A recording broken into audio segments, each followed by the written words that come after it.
কিতাবের মধ্যে লেখা হয় বাদশা সুলাইমান আলাইহিস সালাতু ওয়াস সালাম এমন একজন পয়গম্বর যেই পয়গম্বর পুরা পৃথিবীর রাজত্ব পরিচালনা করেছেন।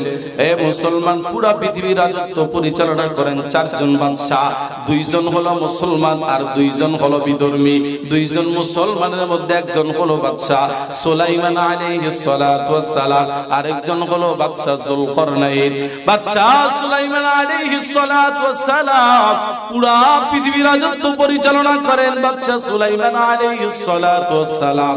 একদিন আল্লাহ তাআলা ডাক দিয়া বলে, ও সুলাইমান, আমি মালিক আল্লাহ তাআলার কি নিদর্শন দেখবানি? বাদশা সুলাইমান আলাইহিস সালাতু ওয়াস সালাম আল্লাহকে ডাক দিয়া বলে, আল্লাহ, আপনি তো আমাকে পুরা পৃথিবীর রাজত্ব পরিচালনা করার ক্ষমতা দান করেছেন মালিক। আমাকে তো এমন একজন বাদশা বানাইছেন, পুরা পৃথিবী শাসন করার ক্ষমতা আমাকে দান করলেন। আল্লাহ ডাক দিয়া বলে, ও বাদশা সুলাইমান, যদি আমার মালিকের নিদর্শন দেখতে চাও তাহলে অমুক নদীর নিকটে যাও, তাহলে আমার মালিকের নিদর্শন দেখতে পাইবা। বাদশা সুলাইমান আলাইহিস সালাতু ওয়াস সালাম আল্লাহকে ডাক দিয়া বলে, আল্লাহ, আমি তো অমুক নদীর নিকটে প্রত্যেক দিন যাই, আপনার তো কোনো নতুন নিদর্শন যাই দেখি না।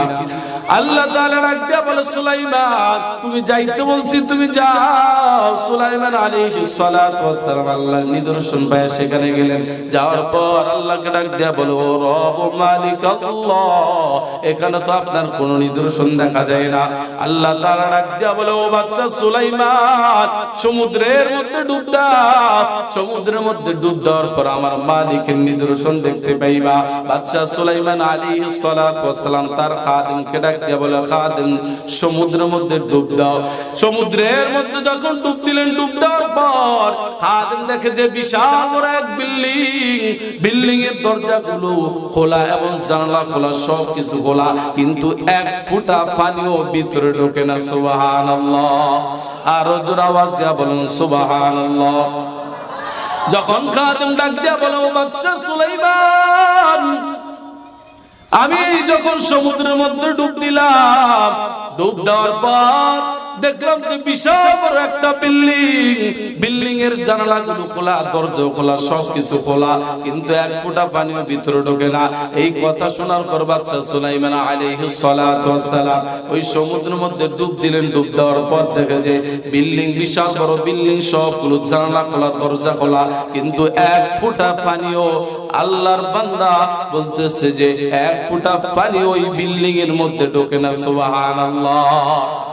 এবার বাদশা সুলাইমান আলাইহিস সালাতু ওয়াস সালাম ওই বিল্ডিং এর মধ্যে ঢুকলেন। ঢোকার পর বাদশা সুলাইমান আলাইহিস সালাতু ওয়াস সালাম দেখলেন যে সেখানে বসে এক আল্লাহর বান্দা রব্বে কারীম আল্লাহ তাআলার জিকির করে, সুবহানাল্লাহ, আলহামদুলিল্লাহ, আল্লাহু আকবার। জোর আওয়াজ দিয়া বলেন আল্লাহু আকবার।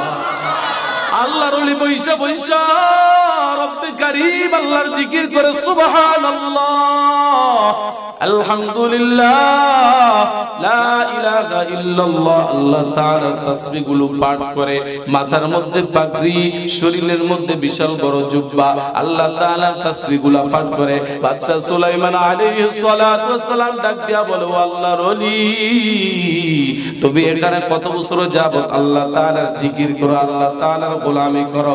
তখন আল্লাহর বান্দা ডাক দিয়া বলে, আমি 1 বছর নয়, 2 বছর নয়, আমি 400 বছর যাবত এখানে বসে বসে রব্বে কারীম আল্লাহ তাআলার জিকির করি। সুবহানাল্লাহ।